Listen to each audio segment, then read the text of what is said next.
연말기도주일 낭독문 오디오 북 5째 날 12월 1일 수요일 복음은 모든 반대를 이겨낸다의 둘째 천사의 기별.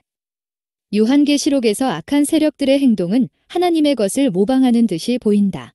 예를 들어 하나님에게는 세상의 복음을 선포하는 새 천사가 있고 용에게는 어린 양과 마지막 대결을 벌이기 위해 온 천하의 왕들을 모으는 귀신의 영셋이 있다. 둘째, 천사의 기별도 이런 사상에 기초한다. 하나님의 도성이 있고 용도 자신의 도성 바벨론을 만든다. 바벨론은 영원한 복음의 모조품인 가짜 기별을 인간에게 선포하지만 결과적으로 그 기별은 무너질 것이다. 바벨론과 어린 양 둘째 천사는 복된 소식을 선포한다. 무너졌도다 무너졌도다 큰 성 바벨론이여 모든 나라에게 그의 음행으로 말미암아 진노의 포도주를 먹이던 자로다. 계속해서 이 기별의 주요 사항에 대해 더 자세히 살펴보기로 하자. 고대 바벨론과 타락한 그룹 천사 이 모든 것은 메소포타미아 남부 지역을 일컫는 바벨론의 또 다른 이름인 신할, 평지에서 시작했다. 대홍수 이후에 인간은 바벨이라는 성읍을 지어 그 탑의 꼭대기를 하늘에 닿게 하려고 했다. 이 기사에서 바벨이라는 명사는 뒤섞는다는 뜻을 지닌 히브리어 동사 바랄에서 왔다. 바벨은 혼잡을 의미한다. 이것은 한 가지 공동 목표 아래 인간을 연합시키려는 계획에 관한 이야기다. 스스로를 보호하려는 염려에서 비롯한 인간의 행위와 성취에 관한 이야기다. 이것은 상상을 초월하는 인간의 야망에 관한 이야기다. 왜냐하면 땅과 하늘 즉 모든 것을 지배하려는 것이기 때문이다. 이것은 존재의 가장 중요한 두 영역인 인간적 영역과 신적 영역을 통합하여 하나님 없이 독자적으로 세우겠다는 우주적 야망이다.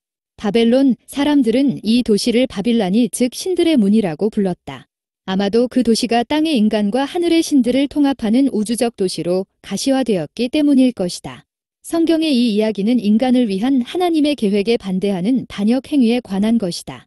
그런데 초대받지 않은 하나님이 개입하여 인간 언어의 통일성을 뒤집어 놓으시는 바람에 그 건설 프로젝트와 목적은 좌절되고 말았다. 바벨론의 교만과 자만심은 이사야서에서 주님이 바벨론의 심판을 선언할 때 적나라하게 드러난다.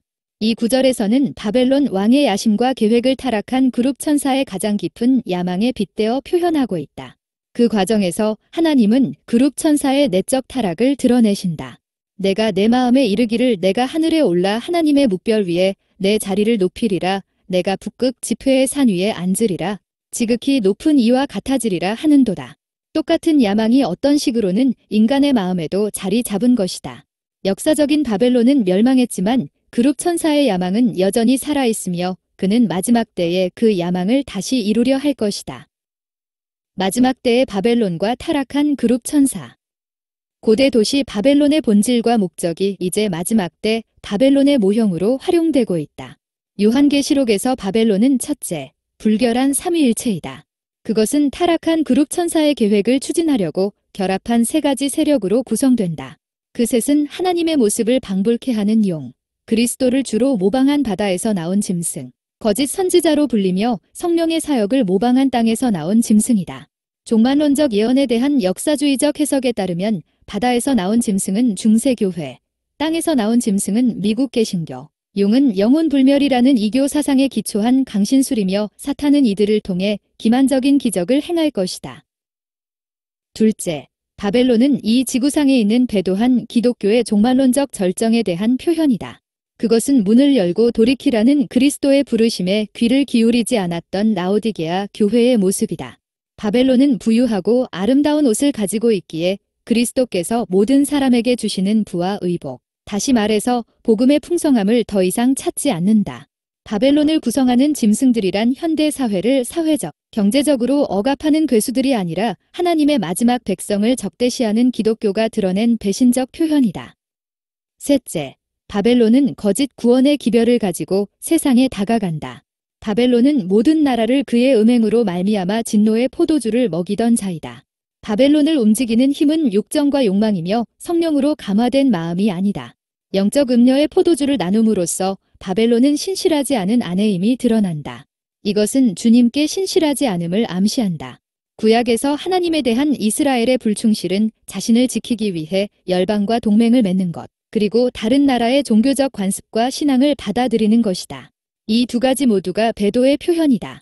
요한계시록에서 바벨론은 땅의 왕들에게 원조를 요청하며 용의 기만과 숭배를 지원해준다. 넷째, 마지막 때 바벨론을 세우는 과정에서 용은 배도한 기독교의 신념을 중심으로 비기독교 세계를 통합하기 위해 손을 뻗는다.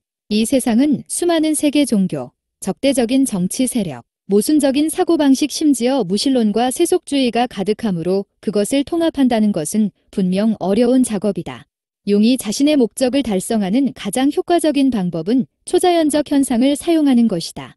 의심할 여지가 없는 초자연적인 경험보다 인간의 충성심을 바꾸는데 더 효과적인 것은 별로 없다. 요한계시록은 용과 그의 대리자들이 수행할 놀라운 기적에 대해 말하고 있다. 그 기적의 결과로 세상의 사회적, 정치적, 종교적 판도에 현재로서는 불가능해 보이는 변화가 일어날 것이다. 어린 양의 승리. 바벨론이 구체적으로 세상에 제시하는 것은 무엇인가? 바벨론은 거짓 복음을 선포함으로써 자기만의 구원의 길을 제시하고 있다. 하나님은 어린 양을 통한 구원의 복음을 세상에 제안하시지만 바벨론은 자기의 포도주를 제공한다. 포도주는 자기 백성을 위한 하나님의 은혜로운 구원을 상징할 때가 많았다. 바벨론은 자기 추종자들에게 바벨론의 은혜로운 구원, 즉 자기의 영적 부도덕을 제공한다. 구약에서 포도주는 붉은 술로 불리며 예수님의 피와 생명을 상징한다. 주님은 자신의 만찬에서 제자들에게 포도주를 주셨다. 그것은 죄 용서를 위해 바친 자신의 생명, 즉 복음이라는 기쁜 소식을 상징했다. 요한복음을 보면 예수님은 죄인을 위한 유일한 생명의 근원으로 자신의 피를 제공하셨다.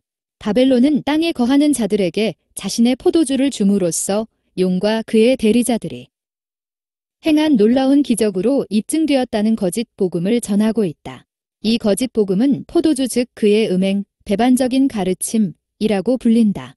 그것은 인류를 위한 하나님의 계획을 변질시키는 것이며 따라서 그것은 영적 불충실과 부도덕이다. 인류는 그리스도를 통한 구원의 복음과 용을 통한 거짓 구원의 복음 간의 대결로 양극화될 것이다. 그 최종적 결과는 바벨론의 붕괴이다. 이 멸망은 두 단계로 진행된다. 첫 번째는 아직도 진행 중인 영적인 것이다. 교회 역사 초기에 시작된 배도가 변절한 기독교의 통합으로 그 절정에 이르렀을 때 그 붕괴가 발생할 것이다. 그런 사건이 일어날 때까지는 아직 바벨론의 잔이 완전히 차지 않았다. 두 번째 붕괴는 그리스도의 재림 때 일어날 것이며 바벨론의 마지막 패배로 이어질 것이다. 요한은 그때 큰 성바벨론이 세 갈래로 갈라지리라고 말한다. 그 가증한 삼위일체는 어린 양 앞에서 연합하여 설 수 없을 것이다. 그들이 어린 양과 더불어 싸우려니와 어린 양은 그들을 이기실 것이다. 악인들은 그 어린 양 앞에서 자신을 숨기려고 할 것이다. 사자의 공격이 아니라 우리 죄를 위해 죽임당하신 어린 양의 희생적인 모습과 사역으로 가증한 삼위일체를 물리친 것이다. 그 어린 양은 복음을 구현하고 그 쟁투에서 승리를 거두신다. 결론 바벨론은 아직 그 존재를 세상에 완전히 드러내지 않는다. 이미 살펴보았듯이 배도의 과정은 초기 기독교 교회에서 시작했고 그리스도가 오시기 직전의 절정에 이를 것이다. 우리는 개신교와 가톨릭 사이의 관계에서 어떤 일이 일어나고 있는지 특히 비기독교 종교들에 이르기까지 세계 일부 지역에서 가톨릭의 영향력이 얼마나 증가하고 있는지를 지켜보아야 한다. 세상은 빠르게 변하고 있으며 특히 종교적인 부분에서 더 중대한 변화가 예상된다. 한편 예수 그리스도의 복음을 유일한 구원의 길로 선포하고 우리 앞에 놓여 있는 예언들을 세상에 알리는 것이 우리의 의무이다. 로마의 권세와 교황권에 관련해 어떤 부분에서는 할 이야기가 별로 없을 것이다. 그러나 선지자와 사도들이 하나님의 영에 감동받아 기록한 내용에 우리는 주의를 기울여야 한다. 묵상을 위한 질문. 1. 어떻게 하면 우리의 삶에서 바벨론적 사고방식을 없앨 수 있을까? 2. 어린 양이 어디로 인도하든지 따라가는 사람들에게 바벨론의 멸망에 대한 요한계시록의 메시지가 어째서 복된 소식이 되는가? 3. 요한계시록은 성경의 삼위일체를 모방한 기자 삼위일체에 대해 언급하고 있다. 이 가증한 삼위일체에 속지 않으려면 어떻게 준비해야 하는가?